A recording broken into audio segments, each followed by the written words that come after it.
Hello, my redbirds and bluebird friends. This is Miss Net here. I'm very happy to have the opportunity to read you a story. The book that I have chosen to read is called Larry Gets Lost in San Francisco. It is written by Michael Mullin and John Skiwis, illustrated by John Skiwis. Next week, Miss Corinne and Miss Catherine will be talking to you more about the city that we live in that is called San Francisco. Let's begin. Before we open the book, can you see the picture on the front of the book? Yes, it is a cable car. This is Larry. This is Pete. They like to ride in the back seat. The car rolled along and soon broke through the fog. Then Mom, Dad, Pete, and Larry and his dog saw not one but two bridges going their way. One reddish, the other gray. My friends, do you recognize this bridge? Have you ever been across this bridge? It is called the Golden Gate Bridge. How about this one? This one is the Bay Bridge. Have you ever been across the Bay Bridge? He first saw a building with a big yellow dome. It looked like a place that a king might call home. Do you know this building? It's the Palace of Fine Arts. The next place they saw was a beautiful square with a scent. That was chocolate filled up the air. Do you recognize the place? It's Ghirardelli. That's the chocolate factory. It's called Ghirardelli. It's made in San Francisco. Pete's parents reminded them, don't wander far, as they excitedly boarded a cable car. These vehicles pull along trucks on the ground, are a popular way to get around town. For the ride, Larry sat himself right beside Pete till he saw a glazed donut rolled by down the street. Uh-oh. Do you see the donut rolling down? Do you see Larry looking at the donut? Let's see what happens, friends. He watched it, then chased it. Teeth crumpled the air. Then he finally caught the donut. Pete wasn't there. Larry suddenly felt an ouch in his heart. He had to find Pete. But where should he start?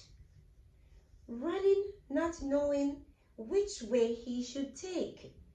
He searched through a neighborhood that was colored like cake. Can you see that neighborhood? It's called the Alamo Square with the painted ladies. Higher and higher ran the lost little pup. Up a hill, up a tower, up, up, up. But even from here, he could not see his friend. So to search somewhere else, he ran back down again. He rode a ferry to an island of rock, where many small rooms each had bars and a lock. I think that is called Alcatraz Island. That's where he went. An interesting visit. But who wanted to stay? Larry was happy to ferry away. He saw a huge arrow stuck into the ground, as if some giant arch left it there to be found. And speaking of giants, around here they play ball. I am also wearing a giant baseball shirt today. A loud cheer made everyone outside watch a wall. To see this with Pete, our friend Larry was wishing, while people in boats did a strange kind of fishing. Can you see the people in the boat?